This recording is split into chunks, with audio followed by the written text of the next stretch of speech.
Hello வணக்கம், welcome to நெல்லையாச்சி சமையல். இன்றைக்கி நம்ம பண்ண போகிறது ஆந்திரா ஸ்டைல் பருப்பு பொடி.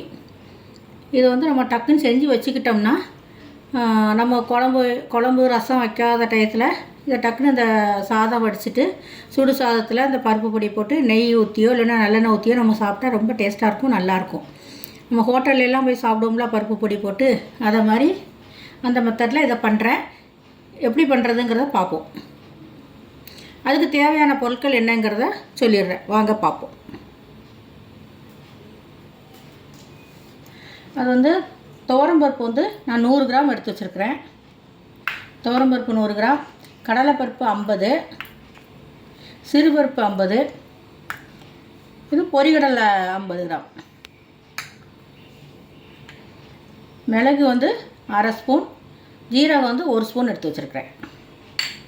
அதுக்கு பெருங்காயம், ஒரு 10 வரமிளகாய் எடுத்து வச்சுக்கோங்க, ஒரு கொத்து கருவேப்பிலை எடுத்து வச்சுக்கோங்க. இதெல்லாம் வறுக்கிறதுக்கு கொஞ்சம் பூண்டு தட்டி வச்சுக்கோங்க. பூண்டு போட்டு பொடி பண்ணால் ரொம்ப மணமாக நல்லாயிருக்கும், டேஸ்ட்டாக. பூண்டும் தட்டி வச்சுக்கோங்க.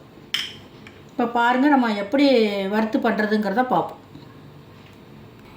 ஸ்டவ் பற்ற வச்சுட்டு கடாயை வச்சுக்கோங்க. இந்த துவரம்பருப்பு எடுத்துக்கிட்டு நம்ம வறுத்துடலாம். நல்ல வாசம் வரணும், நல்ல செம்பொன் கலரில் வறுத்துக்கணும். முருகல் இப்போ பாருங்கள், ஒன்று போல் கலர் மாதிரி வரணும். இதை மாதிரி ப்ரௌன் கலருக்கு வரணும். பச்சை வாசம் போக நல்ல வாசம் வரும் துவரம்பருப்பு. அதை மாதிரி நல்லாவே வறுத்துக்கோங்க, இல்லைன்னா பச்சை வாசம் அடிக்கும். இதை மாதிரி நல்லாவே வறுத்துக்கோங்க.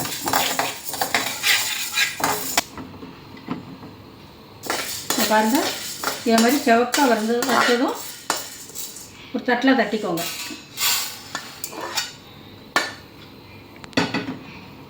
நம்ம அடுத்தால கடலைப்பருப்பையும் இதே மாதிரி செவக்காக வறுத்துக்கணும்.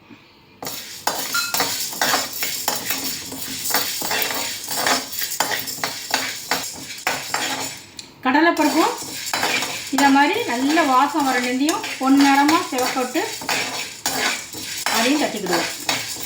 நல்லா இதை மாதிரி பொன்னிறமாகவே வறுத்துக்கோங்க.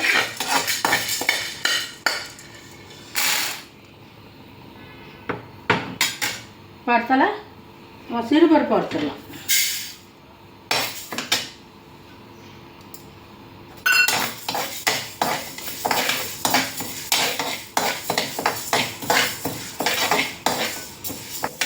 இந்த சிறுபருப்பும் இந்த கலர் மாதிரி இந்த ப்ரௌன் கலர் வரலையோ சிறுபருப்பையும் இது வறுத்துக்கோங்க. நல்லா எல்லா பருப்பும் இதை மாதிரி நல்லா வறுத்தா தான் வாசம் நல்லாயிருக்கும். சிறுபருப்பும் இதை மாதிரி ப்ரௌன் கலரில் வறுத்து கொட்டிக்கலாம்.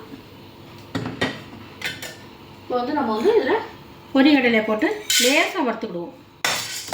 நான் பொரிகடலை ஏற்கனவே வறுத்தது தான், லேசாக வறுத்துக்கலாம். பொரிகடலை லேசாக சூடு வர நெஞ்சு வறுத்துக்கிட்டா போதும். அது ஏற்கனவே வறுத்த கடலை தான், லேசாக சூடு வர நெஞ்சு வறுத்துக்கோங்க. பொரிகடலையும் வறுத்து இதையும் கொட்டிக்கலாம். கொட்டிட்டு அடுத்தால இந்த மிளகு ஜீரகத்தையும் வறுத்துக்கலாம். எல்லாமே எண்ணெய் விடாமல் வறுத்துக்கோங்க, அதனால் ரொம்ப நாள் இருக்கும். நீங்கள் அதை வறுத்து திரித்து வச்சுக்கிட்டீங்கன்னா 1 மாதம் 2 மாதம் நாளும் இருக்கும். எண்ணெய் விடாமல் வறுத்துக்கோங்க. இதை மாதிரி ஜீரகம் மிளகு நல்லா பொரிஞ்சு வரும்போது இதையும் எடுத்துடலாம். மிளகு ஜீரகம் அப்படி பொரிஞ்சு வரும்போது இதையும் எடுத்து தட்டியிருக்கலாம்.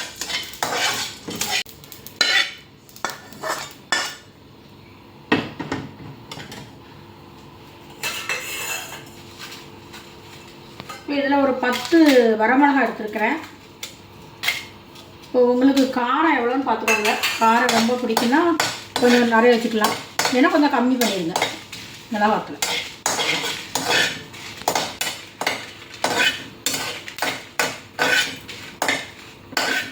போதும்.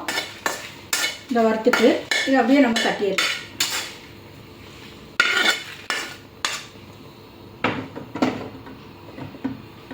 இப்போ நம்ம அந்த சூடான சட்டியில் கருவேப்பிலையை போட்டு பொரிச்சு எடுத்துக்கிடுவோம்.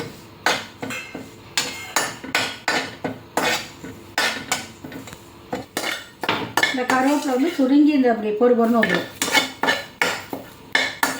இதை மாதிரி வந்தது இறக்கிடுவோம். இதையும் நம்ம தட்டிடலாம். கொஞ்சமாக நெய் விட்டுக்கிடுவோம். நெய் விட்டுட்டு இந்த பூண்டை நல்லா செவக்க வறுத்து எடுத்துங்க. பச்சை வாசம் போகணும். அன்னையும்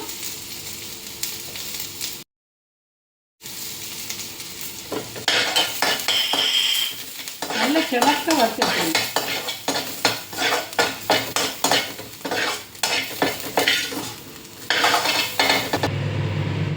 இப்போ வந்து நம்ம எல்லா பொருளையுமே வறுத்து வச்சுட்டோம். பூண்டையும் பாருங்கள், இந்த மாதிரி நல்லா கொஞ்சம் நெய் விட்டு வறுத்து வச்சுக்கோங்க.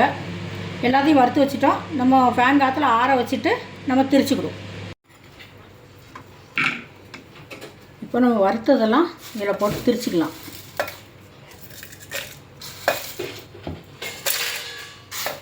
அதில் மிளகாவத்தலை போட்டுக்கிடுவோம். போட்டுட்டு பருப்பெல்லாம் போட்டு திரிச்சிடுவோம்.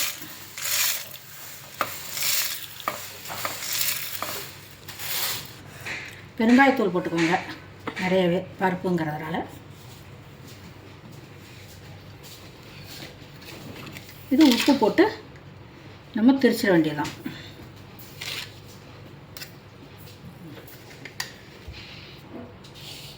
இப்போ வந்து பருப்பு பொடி வந்து ரெடி ஆகிட்டு, இதை வந்து சுடு சாதத்தில் போட்டு பருப்பு பொடியும் போட்டு நெய் போட்டு விட்டு சாப்பிட்டு பாருங்கள்.